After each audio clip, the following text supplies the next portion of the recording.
Pero hablábamos de tensiones, de lo que está pasando en las últimas horas y que está vinculado a algo que pasó hace prácticamente 20 años. ¿Te acordás lo que pasó en septiembre del 2001?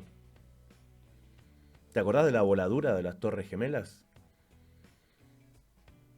¿Te acordás cuáles fueron las acciones de Estados Unidos inmediatamente después? Bueno, una fue invadir Kuwait, una fue invadir Irak. Irak había invadido antes a Kuwait, eh, dejando un saldo aproximado de 1 millón de muertos en Irak. Pero también invadieron Afganistán, porque en Afganistán había un gobierno al cual Estados Unidos acusaba de un sinnúmero de cosas, pero básicamente que no respondían a los intereses de Estados Unidos. Entonces pusieron un gobierno títere, si se quiere, apoyándolo con sus propias fuerzas armadas, y se quedaron ahí durante 20 años. Claro, evidentemente se habrían propuesto algunos plazos, porque coincide exactamente el momento en que se están por cumplir los 20 años desde el inicio de estas acciones de Estados Unidos en Oriente Medio, específicamente sobre Afganistán, y lo cierto es que empezaron a retirarse. Algunos comparan la retirada actual de Estados Unidos, desbandada prácticamente, con lo que fue la retirada de Vietnam, y esa otra gran derrota que tuvo el ejército de Estados Unidos metiéndose en territorios y con pueblos de los cuales ellos tal vez pueden conocer cuál es su estrategia militar, cuál es su potencial, pero desconocen cuál es el espíritu de esos pueblos.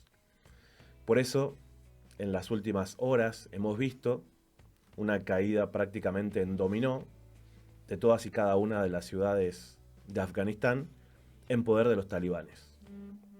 Y bueno, y alguno podrá decir por ahí, pero ¿quiénes son los talibanes? ¿Son terroristas? ¿Son musulmanes? Bueno, los talibanes son uno de los grupos étnicos de Afganistán que tenían representación en el gobierno, que tenían un gobierno, si se quiere, extremadamente opositor a Occidente, y que durante el avance de lo que fue la Unión Soviética habían sido pertrechados y creados prácticamente por el propio gobierno de Estados Unidos. Así como Estados Unidos ahora creó al ISIS, al Daesh, para desestabilizar Siria en estos últimos años, Estados Unidos también creó el adoctrinamiento militar de los talibanes. ¿Para qué? Para evitar el avance de la Unión Soviética sobre Afganistán en el contexto de lo que hablábamos hace un ratito, se conoce como la Guerra Fría.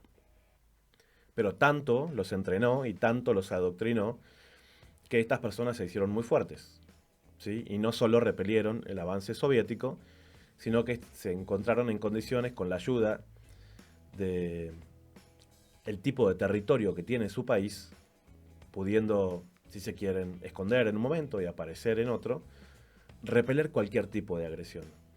Por eso, esta presencia artificial que tuvo los Estados Unidos durante 20 años intentando entrenar a las Fuerzas Armadas afganas con un gobierno títere leal al gobierno de Estados Unidos, no resistieron ni siquiera un día. El temor era tan grande de las fuerzas afganas al avance de los talibanes propios de su país, que directamente entregaron las armas, porque ellos sabían todo lo que la presencia estadounidense había estado infligiendo contra este grupo. Para ir poniéndonos en tema, mientras nos vamos comunicando con mi amigo y colega Miguel Barrios, que sabe mucho de este tema y del contexto geopolítico que significa, te invito a que escuchemos un avance de Euronews que este mismo domingo nos adelantaba la caída de Kabul. La capital de Afganistán hoy también ha caído en manos de los talibanes y su presidente, Ashraf Ghani, salió en un avión. Está fuera del país. Algunos creen que está en la República de Tayikistán. Te invito a escuchar el informe. Evacuación de Kabul. Estados Unidos anuncia el traslado de su embajada en Afganistán al aeropuerto mientras los talibanes entran en la capital de Afganistán. En Kabul se registran escenas de pánico y de una retirada urgente y desorganizada. Pero para el secretario de Estado Anthony Blinken el plan de salida no ha variado y Estados Unidos ha cumplido su papel en Afganistán. Llevamos 20 años en Afganistán, $1 billón, 2.300 vidas estadounidenses perdidas. Habiendo tenido éxito en hacer lo que nos propusimos, el presidente decidió poner fin a esta guerra para que los Estados Unidos salieran del medio de una guerra civil en Afganistán. Blinken refutó todas las comparaciones con las penosas escenas de la retirada de Estados Unidos de Saigón durante la guerra de Vietnam. Aseguró que evidentemente esto no es Saigón. Echó toda la culpa del rápido avance talibán al ejército afgano, a pesar de todos los esfuerzos internacionales para apuntalarlo durante años. El hecho es que la comunidad internacional ha invertido durante 20 años miles de millones de dólares en estas fuerzas, 300.000 de ellos con una fuerza aérea, algo que los talibanes no tenían, con el equipo más moderno y sofisticado y, por desgracia, trágicamente, no han sido capaces de defender el país. El exsecretario de Estado Mike Pompeo pidió que bombardearan a los talibanes. Espero que den apoyo aéreo. Deberíamos ir a aplastar a esos talibanes que están rodeando Kabul. Podemos hacerlo con la Fuerza Aérea estadounidense. No deberíamos rogarles que perdonen las vidas de los estadounidenses. Deberíamos presionarles, deberíamos infligirles daños y dolor. Rusia ha anunciado que no abandona su embajada tras negociar con los talibanes. La Unión Europea abocada a una política común ante el impacto migratorio de los afganos que van a pedir refugio.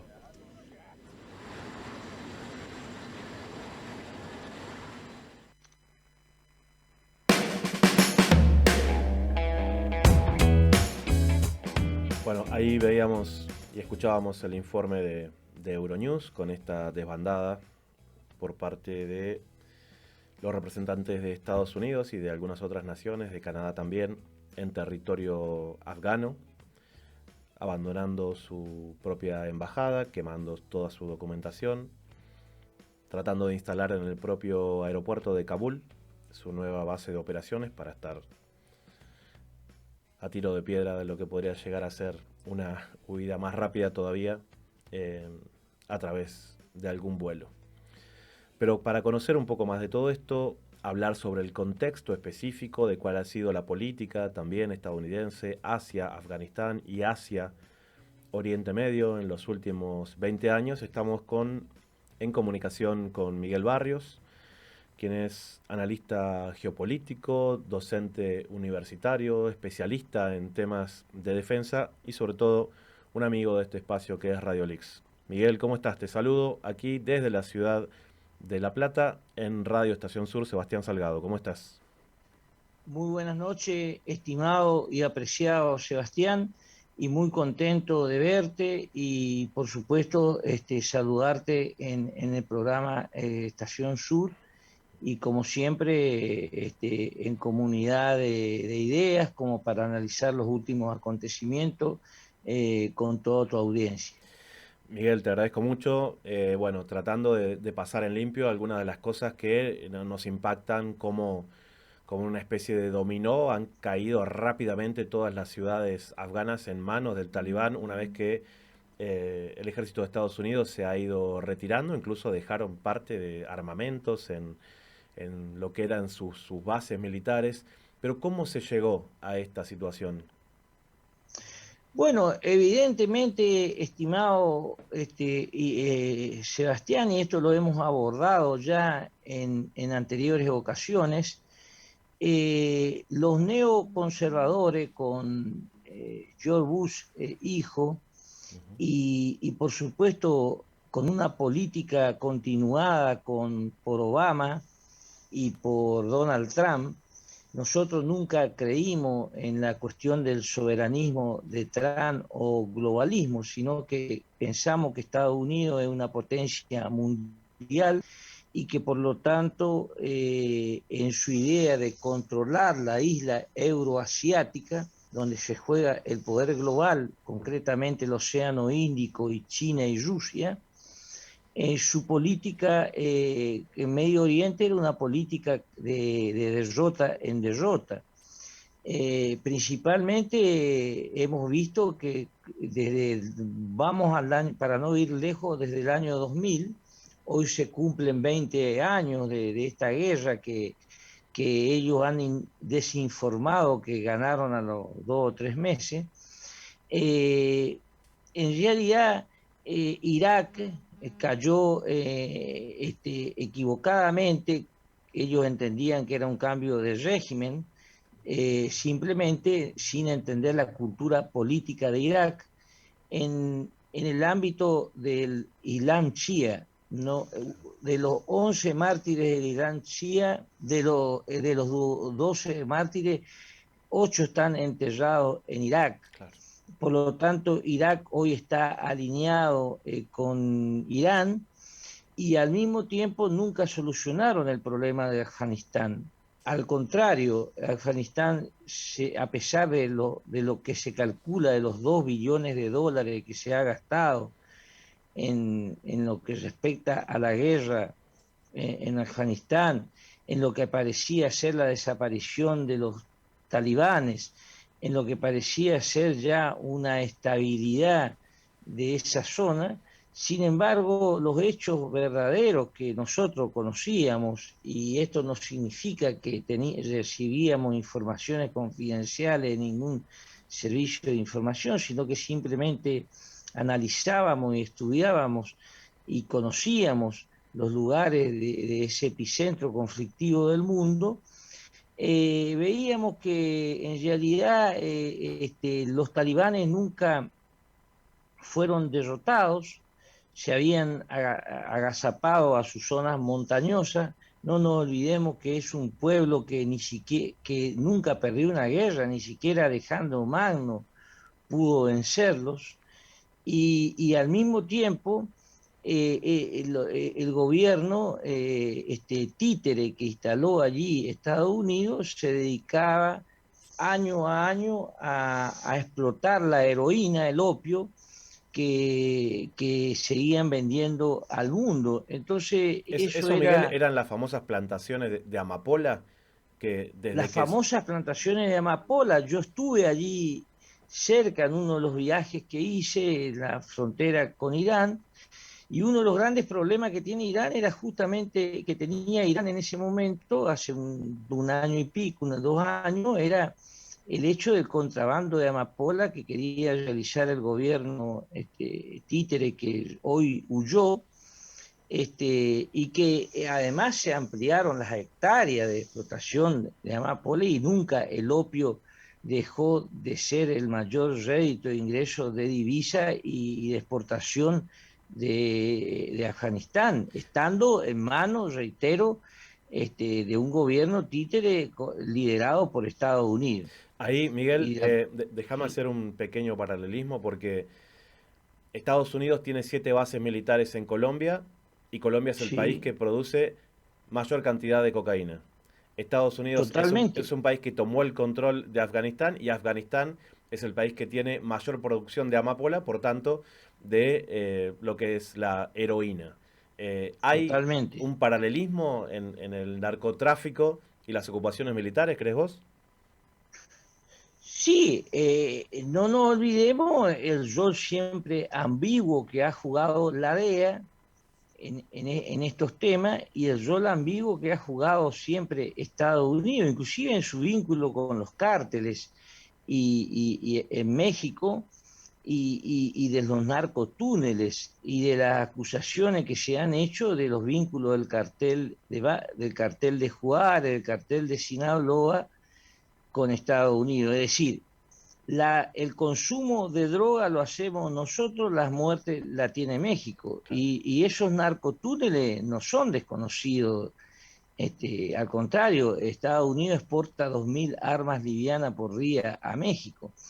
Y nosotros también vimos cómo Evo Morales, cuando lo expulsa a Estados Unidos, las Naciones Unidas reconocieron y le dieron inclusive un reconocimiento a Morales con respecto a cómo había disminuido el cultivo de la coca en Bolivia. Y a contrapartida, en el plan Colombia, Estados Unidos, al no ofrecerle a Colombia una diversificación productiva o una salida económica para que no sea un país que uno de los países productores y que comercializa droga, la cocaína con Estados Unidos, al contrario, lo transforma en país aliado extra OTAN, y no podemos ser muy ingenuos de creer de que Estados Unidos eso no lo supiera. Lo que pasa es que las FARC se transformaron en una organización vinculada en su momento, inclusive eso lo puso en discusión el propio Castro, Fidel Castro, y el propio comandante Chávez al final casi de su muerte, de cómo se debía repensar la FARC. Y bueno, y en el caso de Irán, perdón, de Afganistán, el caso es más que evidente, ¿no? Ahí, Miguel, me parece interesante marcar este paralelismo que vos decías al principio, que se dan más o menos al mismo tiempo las invasiones a Irak y Afganistán. Pero esto, lógicamente, es como la política post, vamos a decir, atentado o derrumbe sistemático de las Torres Gemelas. ¿Qué análisis se pueden hacer 20 años después sobre el origen de esos atentados y las políticas que después implementó Estados Unidos para Oriente Medio? Bueno, con respecto a las políticas que implementó Estados Unidos con respecto a Oriente Medio y al mundo en sí, yo aconsejo dos bibliografías. Una es el proyecto para el nuevo siglo americano, que ha sido escrito, una documentación norteamericana de los llamados halcones, principalmente del secretario Donald Rumsfeld, de Paul Olwofuit, Condoleezza Rice, en el cual planteaban allí concretamente un imperio militar global.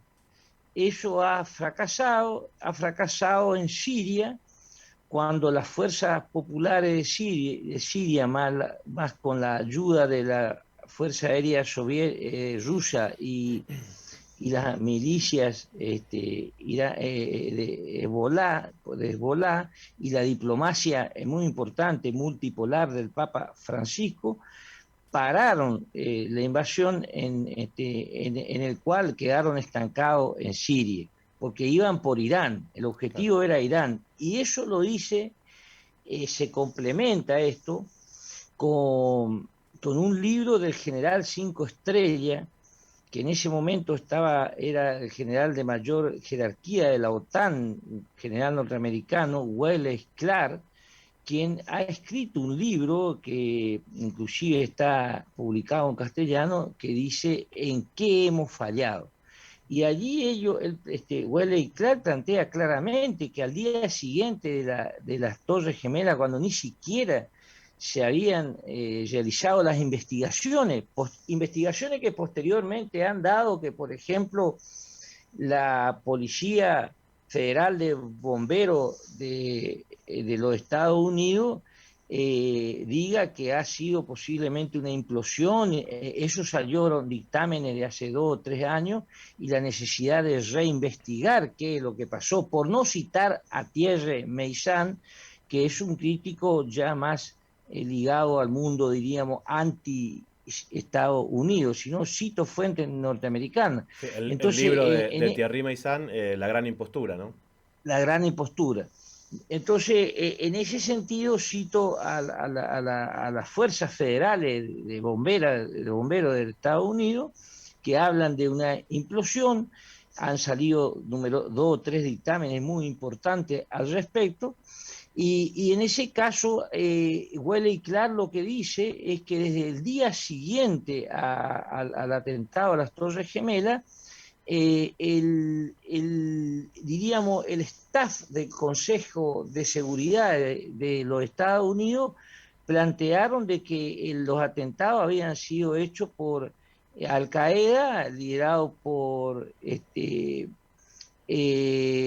Laden, Osama Bin Laden, y por supuesto en alianza con Irán. Es decir, en este caso también no nos cabe porque sabemos que dentro del Islam Bin Laden representaba una secta prácticamente minoritaria del islamismo, que son los wahabistas, vinculados a Arabia Saudita, que no tienen nada que ver con el Islam chía de Irán.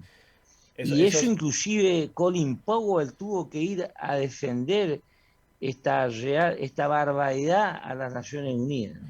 Ahí, Miguel, se me genera una pregunta y ya nos vamos quedando sin tiempo, es ¿por qué el ejército afgano entrenado por los Estados Unidos durante 20 años para hacer resistencia al momento de la retirada del propio ejército estadounidense y de sus bases, no tiró un solo tiro y en ningún momento se enfrentaron a los talibanes, si es que los superaban, según dicen, en números de 5-1? Había 5 militares afganos entrenados por Estados Unidos, cada un talibán que iban avanzando en esta caída sistemática de las ciudades. ¿Por qué no los enfrentaron? Y yo pienso, Sebastián, sin ser un especialista militar en temas de bélicos, que el secreto está en la cuestión psicológica y en la voluntad de pelear.